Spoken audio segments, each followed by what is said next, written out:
Good morning friends, હું અજય ત્રિવેદી અને આજે આપણે ધોરણ 10 વિષય ગણિતની અંદર ચેપ્ટર 8 ની અંદર આપણે ત્રિકોણમિતિય કોષ્ટક વિશે આપણે આજે ચર્ચા કરવાના છે. મિત્રો, ટેક્સ્ટ બુક ની અંદર, પ્રેક્ટિસ બુક ની અંદર જે કોષ્ટક આપેલો છે એ કોષ્ટકથી તમે તૈયારી બરોબર સારી રીતે નહીં કરી શકો અને એના માટે આપણે એકદમ શોર્ટ અને જલ્દી આપણે કોષ્ટક કેવી રીતે યાદ રાખો એ હું આજે તમને શીખવાડીશ.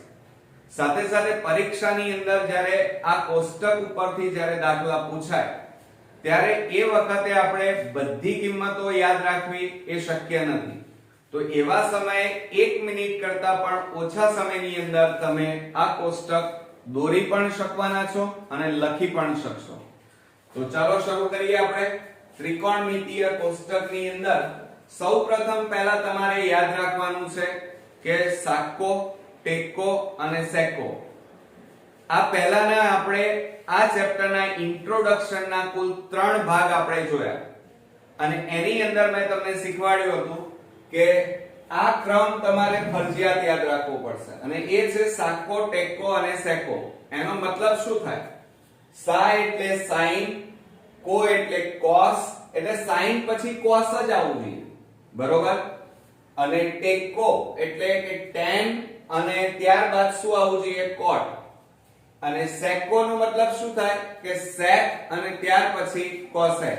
એટલે કુલ 6 અહીંયા આપણે યાદ રાખવાના છે અને આ ક્રમ ખાસ અગત્યનો છે: સાકો, ટેકો અને સેકો. તો ત્રિકોણમિતિય કોષ્ટકની અંદર જો અહીંયા sin, cos, tan, cot, sec અને cosec આ ક્રમમાં તમારે લખવાનું છે. અને ત્યારબાદ અહીંયા આપણે એની કિંમતોની વાત કરીએ તો 0 અંશ, 30 અંશ, 45 અંશ, 60 અંશ અને 90 અંશ આ રીતે આની કિંમતો લખવાની. કઈ કઈ? તો 0, 30, 45, 60 અને 90. એટલે કુલ આપણી કિંમતો કેટલી થશે? જો અહીંયા કેટલા છે? આપણે ત્રિકોણમિતિય ગુણોત્તર 6 અને ખૂણા કેટલા છે? અહીંયા 5. એટલે 6 ગુણ્યા 5 કરો એટલે કુલ 30 કિંમતો આપણને અહીંયા મળવાની છે. હવે એની શોર્ટ ટ્રીક કઈ? તો હવે આપણે શોર્ટ ટ્રીક તરફ જઈ રહ્યા છીએ મિત્રો. જો હવે તમારે કરવાનું શું? તો અહીંયા ક્રમ આપી દેવાના. પહેલા અહીંયા લખવાનું 0, 1, 2, 3 અને આ રીતે 4 આપી દીધા ક્રમ. હવે આ ક્રમ આપ્યા પછી તમારે આ ક્રમને, આ ઉપર જે ક્રમ આપ્યા છે બધાને 4 વડે ભાગી દેવાના. કેટલા વડે? બધાના છેદમાં 4 લખવાના. 1/4, 2/4, 3/4 અને 4/4 થઈ ગયા. હવે આ બધાને ટોપી પહેરાવવાની. ટોપી પહેરાવવાની એટલે એનો મતલબ શું થાય મિત્રો? કે બધાને વર્ગમૂળમાં લખી કાઢવાના. આ રીતે થઈ ગયું. આ બધાને આપણે આ રીતે ટોપી પહેરાવી દઈએ. ચાલો, પહેરાવી દીધી. બસ આટલું તમે કરી નાખશો એટલે બધી જ કિંમતો તમને આવડી જશે. હવે સૌપ્રથમ તમારે આખા કોઠામાં sin ની કિંમત તમને આવડી ગઈ તો તમે બધી કિંમતો ઈઝીલી ગોખવાની પણ ની જરૂર પડે અને ઈઝીલી તમે લખી શકશો. કેવી રીતે? તો જુઓ, 0/4. હવે 0/ આ રીતે આપ્યું છે, સમજી લો પહેલા એક વખત. 0/4 વર્ગમૂળમાં છે. હવે અહીંયા 0/4 એટલે એનો મતલબ શું થાય? 0 જ થાય. અને વર્ગમૂળમાં 0 હોય તો એની કિંમત કેટલી આવે? 0. એટલે sin 0 બરાબર 0. ઓકે, ખ્યાલ આવી ગયો? ચાલો, હવે ત્યાર પછી આની વાત કરીએ બીજા નંબરમાં 1/4. હવે જુઓ, 1 નું વર્ગમૂળ 1 અને 4 નું વર્ગમૂળ કેટલું થાય? 2. એટલે કેટલો જવાબ આવ્યો? 1/2. એટલે 1/2. એટલે sin 30 ની કિંમત આવી 1/2. ઓકે, ચાલો. ત્યાર પછી આની વાત કરીએ કે વર્ગમૂળમાં 2/4 આ રીતે આપ્યું છે. તો જુઓ મિત્રો 2 નું વર્ગમૂળ ના નીકળે ના. હવે અહીંયા કેટલા આપેલા છે? તો આ અહીંયા આપણે શું કરીશું? બરોબર ધ્યાન રાખજો. અહીંયા 2 નું વર્ગમૂળ નીકળશે નહીં, એટલે વર્ગમૂળમાં 2m ના m. બરોબર? અથવા એક કામ કરી નાખીએ, ચલો હું તમને બીજી રીતે શીખવાડું. અહીંયા છેદ ઉડતા હોય તો ઉડાડી દો, 2 2 4, એટલે વર્ગમૂળમાં કેટલા વધ્યા? 1/2. બરોબર? 1 નું વર્ગમૂળ 1 અને 2 નું વર્ગમૂળ ના નીકળે એટલે વર્ગમૂળમાં ક્યાં લખાય? 2. એટલે આપણો જવાબ શું આવ્યો? 1/વર્ગમૂળમાં 2. એટલે sin 45 બરાબર 1/√2 કહેવાય. રૂટ એટલે વર્ગમૂળ. હવે sin 60 ની કિંમત શોધીએ તો કેટલા આપ્યા છે આપણને? જુઓ, વર્ગમૂળમાં 3/4. હવે 3 નું વર્ગમૂળ ના નીકળે એટલે વર્ગમૂળમાં 3 છેદમાં 4 નું વર્ગમૂળ નીકળે, 4 નું વર્ગમૂળ કેટલું થાય? 2. એટલે આપણો જવાબ કેટલો આવ્યો? √3/2. એટલે અહીંયા આપણે લખી કાઢીએ √3/2. ઓકે? એટલે sin 60 ની કિંમત √3/2. હવે આપણે છેલ્લું લઈએ, ચાલો, કે વર્ગમૂળમાં 4/4. તો આ 4 4 ઉડી ગયા, તો વર્ગમૂળમાં કેટલા વધ્યા? કશું ના વધે, તો 1, અને 1 નું વર્ગમૂળ કેટલું થાય? 1. આવડી ગયું? એટલે sin 90 ની કિંમત 1.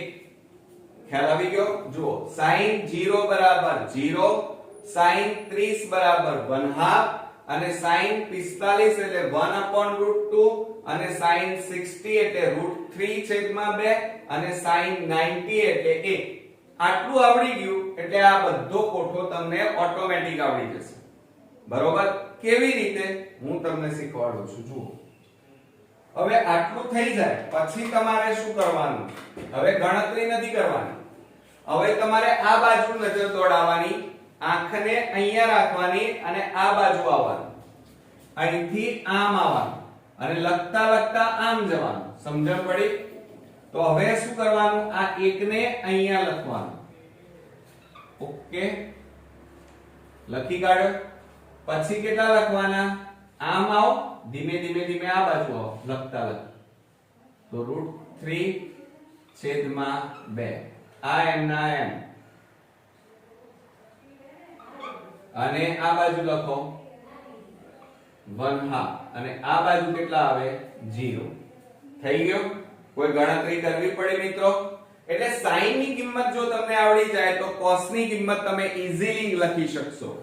એટલે જુઓ, cos 0 બરાબર 1, cos 30 બરાબર √3/2, cos 45 એટલે 1/√2, અને cos 60 એટલે 1/2, અને cos 90 એટલે 0.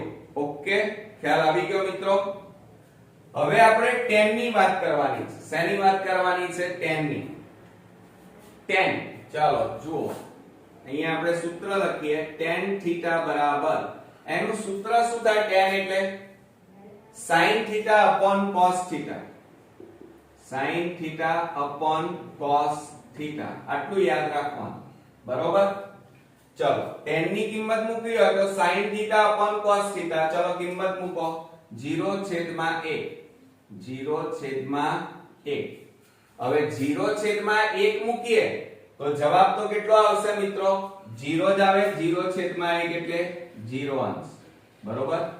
એની કિંમત તો આટલી જ આવે. બરોબર? હવે આપણે શું લઈશું? tan 30 ની કિંમત લઈશું. ચલો, tan 30. તો sin એટલે કેટલા છે? 1/2. જોજો હો, બરોબર. અને cos કેટલા છે? √3/2. તો આ પણ છેદમાં છે, આ પણ છેદમાં છે, એટલે ઉડી જાય. તો બરાબર વધ્યા કેટલા? 1/√3. એટલે અહીંયા કેટલા લખીશું? 1/√3. આવડ્યા? હવે ત્યાર પછી એના પછીનું લખીએ. ચાલો, 1/√2. 1/√2 છેદમાં cos ની કિંમત કેટલી છે? 1/√2. આ બંને છેદમાં છે એટલે ઉડી જશે, એક એક ઉડી જાય એટલે કશું ના વધે. તો કેટલા વધે મિત્રો? 1. કેટલા વધશે? 1. તો આપણે અહીંયા લખી કાઢીએ, 10 માં લખીએ, શું લખીશું? 1. બરોબર. હવે બીજી વાત કરીએ, ચાલો 60 ની કિંમત આપણે લઈ લઈએ. sin 60 જોજો હા બરોબર. sin 60 એટલે √3 છેદમાં 2 અને cos એટલે અહીંયા જુઓ 1/2. તો આ બે બે ઉડી ગયા તો ઉપર કેટલા વધ્યા? √3. તો અહીંયા કેટલા લખીશું? √3. બરોબર. એટલે tan 60 ની કિંમત કેટલી આવી? √3 આવી. બરોબર. હવે ત્યાર પછી આપણે આગળ વધીએ. જુઓ sin એટલે 1 અને cos એટલે 0 એટલે બરાબર કેટલા વધ્યા? 1 જ આવે. બરોબર. અથવા એને શું લખવાનું? અહીંયા અવ્યાખ્યાયિત લખવાનું. શું લખવાનું? અવ્યાખ્યાયિત. બરોબર. ખ્યાલ આવી ગયો બધાને? હવે જો અહીંયા બરોબર ધ્યાન રાખજો. હવે આ tan ની ગણતરી કરી. હવે cot ની ગણતરી તમારે નહીં કરવાની. કેમ? cot ની ગણતરી cot ના મૂલ્યો લખવા હોય તો આ બાજુથી લખતા લખતા આમ આવી જાઓ. ચાલો આંખોને આ બાજુ લાવો. તો પહેલું કયું આવશે? અવ્યાખ્યાયિત. અવ્યાખ્યાયિત. બરોબર. પછી કેટલા આવે? √3. પછી કેટલા આવશે? 1. પછી કેટલા આવે? લખતા લખતા આમ જાઓ 1/√3 અને 0. થઈ ગયું બધું કમ્પ્લીટ? ઓકે. હવે આપણે sec ની ગણતરી કરવાની એટલે cosec ઓટોમેટિક મળી જશે. ચલો હવે sec નું સૂત્ર તમને આવડતું હશે. sec θ બરાબર શું થાય? 1/cos θ બરાબર. ચલો પહેલું 1/cos θ. cos θ અહીંયા જુઓ કેટલા છે? 0 માં આપણે લખવાનું છે એટલે કેટલા છે? cos θ 1. તો બરાબર 1 1 1 1 ઉડી જાય એટલે કશું ના વધે એટલે કેટલા વધે? 1. તો આપણે અહીંયા લખી કાઢીએ 1. ચાલો પછી ત્યાર પછી sec 30 ની કિંમત શોધવી છે. તો બરાબર 1/cos θ. cos θ એટલે કેટલા છે? જો અહીંયા 30 ના ખાનામાં √3/2. તો આ 2 ક્યાં જતા રહે? ઉપર જતા રહે. છેદના છેદમાં છે એટલે 2 આ જતા રહે ને ઉપર. કારણ કે છેદ આ પણ છે એટલે એનો મતલબ છેદના છેદમાં 2 છે એટલે 2 ક્યાં જાય? ઉપર. એટલે 2/√3 આવે.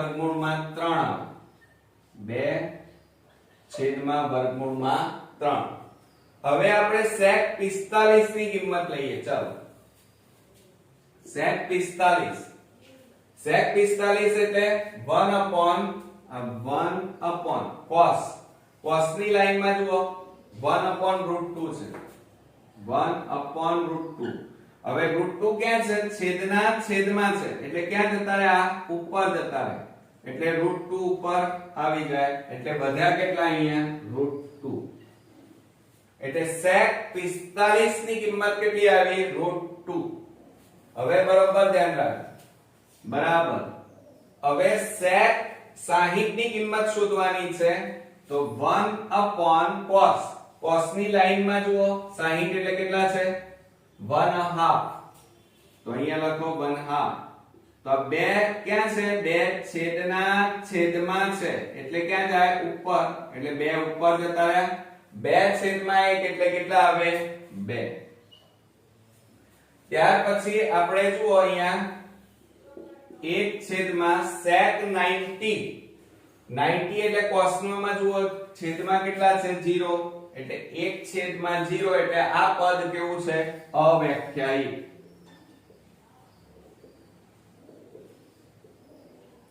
ચાલો થઈ ગયું. હવે તમને આવડશે ને? હવે આની ગણતરી કરવાની નથી.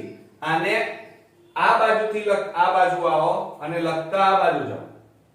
ખબર પડી? આંખોને આ બાજુ લાવો આમાં. તો પહેલું કયું આવે? આ બાજુથી ચાલુ કરો લખવાનું. અવ્યાખ્યાયિત. ત્યાર પછી કેટલા આવશે? 2. અહીંયા વર્ગમૂળમાં 2 આને આ બાજુ લખો 2/√3 અને 1. ચાલો થઈ ગયો કોઠો આપણો તૈયાર. ઓકે, અહીંયા તમારે બે સૂત્રો યાદ રાખવાના હતા. એક તો tan નું સૂત્ર યાદ રાખવાનું છે, tan θ બરાબર sin θ upon cos θ, અને બીજું છે sec θ બરાબર 1 upon cos θ. આ બે સૂત્રો યાદ રાખ્યા એટલે તમને આ બધી કિંમતો આવડી જશે. એટલે ધ્યાન રાખજો, sin 0 બરાબર 0, sin 30 એટલે 1/2, sin 45 એટલે 1/√2, sin 60 એટલે √3/2, by એટલે છેદમાં, sin 90 એટલે 1. એ જ રીતે cos 0 એટલે 1, cos 30 એટલે √3/2, cos 45 એટલે 1/√2 અને cos 60 એટલે 1/2 અને cos 90 એટલે 0. હવે tan 0 બરાબર 0, tan 30 એટલે 1/√3 અને tan 45 એટલે 1 અને tan 60 એટલે √3 અને tan 90 એટલે કેટલા થાય? 0. બરોબર? અરે સોરી, અવ્યાખ્યાયિત. હવે જુઓ, આને લખતા લખતા આપણે આમ ગયા. હવે શું કરવાનું? આને અહીં લખવાનું આમ. ખ્યાલ આવી ગયો? આમ આવવાનું, લખતા લખતા આમ જવાનું. એટલે cot શું લખાય? અવ્યાખ્યાયિત. cot 0 બરાબર. હવે cot 30 એટલે √3, cot 45 એટલે 1 અને cot 60 એટલે 1/√3, cot 90 એટલે 0. આવડશે? sec 0 બરાબર 1, sec 30 બરાબર 2/√3 અને sec 45 એટલે √2 અને sec 60 એટલે 2 અને sec 90 એટલે અવ્યાખ્યાયિત. આ તમારે શોધવું પડશે. અને હવે cosec ની કિંમત આ બાજુથી લખતા આવો તો અવ્યાખ્યાયિત 2√2, 2/√3 અને 1/1 થઈ ગયા. ઓકે, આવડશે ને મિત્રો? એટલે આ રીતે તમારે અહીંયા યાદ શું રાખવાનું છે? તો મેં તમને હમણાં હાલ જ કીધું છે કે એક તો tan θ બરાબર સૂત્ર યાદ રાખવાનું sin θ upon cos θ, અને બીજું સૂત્ર યાદ રાખવાનું છે sec θ બરાબર 1/cos θ. આ બે સૂત્રો ઉપરથી તમે બધી કિંમતો શોધી શકશો. કેવી રીતે શોધવાની એ મેં તમને શીખવાડ્યું. હવે આટલું થઈ જાય એટલે કોઠો તો તમારો તૈયાર થઈ ગયો અને સમજાઈ પણ ગયો. આટલું કર્યા પછી તમારે જોવાનું કે એક ક્યાં છે. તો જો અહીંયા આપણે એક બનાવીએ કે sin ના ખાનામાં જુઓ, sin 90 બરાબર 1. જોજો હો, sin 90 બરાબર 1 થાય અને cos માં cos 0 બરાબર 1 થાય. cos 0 બરાબર 1. tan માં જુઓ, tan એટલે tan 45 એટલે 1 થાય. tan 45 અંશ બરાબર 1. હવે cot માં જુઓ, ચલો cot 45 એટલે પણ 1 થાય. તો અહીંયા આપણે લખીએ cot 45 અંશ બરાબર 1. એ જ રીતે આપણે sec લઈએ, sec 0 બરાબર 1 થાય છે. તો અહીંયા લખીએ આપણે sec 0 અંશ બરાબર 1. અને cosec માં જોઈએ તો જોજો હો, cosec ની લાઈનમાં જુઓ 1 ક્યાં છે? 90 માં. તો cosec 90 1. એટલે આ ફર્મો પણ તમારે થોડો યાદ રાખવાનો છે.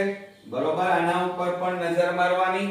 sin 90 એટલે 1, cos 0 એટલે 1, tan 45, cot 45 હોય તો 1, sec 0 એટલે 1 અને cosec 90 એટલે 1. આટલું યાદ રાખવાનું છે. હવે બીજી વાત કરીએ કે તમે અહીંયા બરોબર ધ્યાન રાખો કે આ cosec છે, જુઓ co આ બધાની કિંમતો છે. હું અહીંયા ફૂંદણી કરું છું, યાદ રાખજો. આ co જ્યાં લખેલા છે, બરોબર, એ બધાની કિંમત જુઓ. આમ જાઓ કેવી થાય છે? ઘટતી જાય છે. 1 એના કરતા ઓછી, એના કરતા ઓછી, એના કરતા ઓછી, એના કરતા નાની, એના કરતા નાની. એટલે આ બધી કેવી છે કિંમતો? cosની, cotની ચલો જુઓ. cotમાં જુઓ અવ્યાખ્યાયિત √3 એના કરતા નાની, એના કરતા નાની, એના કરતા નાની, 1 કરતા 0 નાના, 0 કરતા આગળ જાવ એટલે નાના. એટલે હંમેશા cotમાં પણ કિંમતો કેવી જાય છે? ઘટતી જાય છે. હવે cosecમાં જુઓ, અહીંયા 2 એના કરતા નાના, એના કરતા નાની, એના કરતા નાની. એટલે જેમ જેમ તમે દૂર જાઓ એમ એમ ઘટતી જાય છે કિંમતો. સમજો જરા બરોબર. જ્યારે એ સિવાયના બધા જ તમે ચેક કરો. ચાલો જુઓ, sin 0 એના કરતા મોટું, એના કરતા મોટી, એના કરતા મોટી, એના કરતા મોટી. એટલે હંમેશા કિંમતો sin માં કેવી જાય છે? વધતી જાય છે. હવે 10 નું ચેક કરો. 0 એના કરતા મોટી, એના કરતા મોટી, એના કરતા મોટી. એટલે 10 માં પણ કિંમતો કેવી થાય છે? વધે છે. બરોબર? એટલે આમ ઉપર એરો મારો. sec માં પણ જુઓ, 1 એના કરતા મોટી, એના કરતા મોટી. એટલે sec માં પણ કિંમતો જેમ જેમ તમે દૂર જાઓ એમ એમ કિંમતો વધે છે. હવે બીજું ધ્યાન રાખજો. આપણે ધ્યાન શું રાખવાનું છે કે આ યાદ રાખજો હો, કારણ કે આ બધું વિકલ્પોમાં પૂછાય છે અને કોઈ જગ્યાએ તમને શીખવાડવામાં નહીં આવે. તો અહીંયા ધ્યાન રાખજો. sin અને cos ની કિંમતો હંમેશા 0 અને 1 ની વચ્ચે મળે. કોની વચ્ચે મળે? 0 અને 1 ની વચ્ચે મળશે. આ યાદ રાખજો કે sin અને cos ની કિંમતો હંમેશા કોની વચ્ચે મળશે? 0 અને 1 ની વચ્ચે. પછી યાદ રાખજો tan અને cot ની કિંમતો હંમેશા કેવી મળશે? તમને ધન કિંમતો મળશે. કેવી કિંમતો મળશે? ધન કિંમતો. ઓકે, આ યાદ રાખજો. અને sec અને cosec ની કિંમતો એ હંમેશા 1 કરતા મોટી મળશે. કેવી મળશે? 1 કરતા મોટી. એટલે ઇન્ફિનિટિવ. આ શું લખ્યું? ઇન્ફિનિટિવ. એટલે આ બધી વસ્તુઓ તમારે ધ્યાનમાં રાખવાની છે. એટલે sin અને cos ની કિંમતો 0 અને 1 ની વચ્ચે મળે. tan અને cot ની કિંમતો હંમેશા એની કોઈ પણ કિંમતો આવશે બધી ધન હશે. અને sec અને cosec ની કિંમતો 1 અથવા 1 કરતા મોટી અને અનંત સુધી મળશે મિત્રો. બરોબર? આવડશે મિત્રો? ખ્યાલ આવી ગયો બધામાં? હવે આ ઉપરાંત બીજી એક વસ્તુ તમારે ધ્યાનમાં રાખવાની છે. જો અહીંયા તમે જોયું હશે કે sin 45. ચલો હું અહીંયા લખું છું sin 45 બરાબર કેટલા છે? જુઓ 1/√2. અને એ જ રીતે cos 45 જુઓ, બંનેની કિંમત કેવી આવે છે? 1/√2. સરખી આવી. બરોબર? હવે એ જ રીતે તમે પાછી ક્યાં સરખી આવે છે? તો 10 ની આવી ગઈ. બીજે ક્યાં સરખી આવે છે? જો આ રહી sin અને cosec. sec કેટલા છે? 45. sec 45 એટલે √2 અને cosec 45 બરાબર √2. ઓકે, આવડશે મિત્રો? ખ્યાલ આવી ગયો? એટલે જો અહીંયા આ રીતે 1 કઈ જગ્યાએ મળે છે? 1/√2 કઈ જગ્યાએ સેમ સરખું આવે છે અને sec 45 માં √2 આવે છે. તો આ રીતે તમારે કોઠો સમજી અને પછી તૈયાર કરવાનો છે. અને બોર્ડમાં જ્યારે તમે એક્ઝામ્પલ ગણવા બેસો ત્યારે હવે એક વખત આ સમજેલો હશે તમે અને 2 થી 3 વાર આ કોઠો જાતે દોરશો તો બોર્ડની અંદર જ્યારે એક્ઝામ્પલ ગણવા બેસો ત્યારે 1 મિનિટ કરતા પણ ઓછા સમયમાં આખો કોઠો તમે રફ પત્તામાં દોરી શકશો. એટલે તમને કિંમતો ગોખવાની જરૂર નહીં પડે, કારણ કે ગોખેલી કિંમતો તમે ભૂલી જ જવાના છો. હું એમ કહું કે ભાઈ sec 45 એટલે તમે પાછા વિચારશો ભાઈ tan 30 એટલે cosec 60 એટલે ભૂલી જવાય મિત્રો. પણ આ રીતે જો સમજીને કોઠો તૈયાર કરેલો હશે તો એક પણ માર્ક્સ મિત્રો કપાશે નહીં. બરોબર? તો આ કોઠો 3 થી 4 વાર દોરી નાખો આ વિડિયો બરોબર ધ્યાનથી જોઈ લો 2 થી 3 વાર અને ત્યાર પછી આ બધી કિંમતો શાંતિથી જાતે મોઢે લખો મિત્રો, તો ચોક્કસથી તમને આવડી જશે. તો નેક્સ્ટ વિડિયોમાં ફરી મળીએ છીએ, ત્યાં સુધી ગુડ નાઇટ મિત્રો.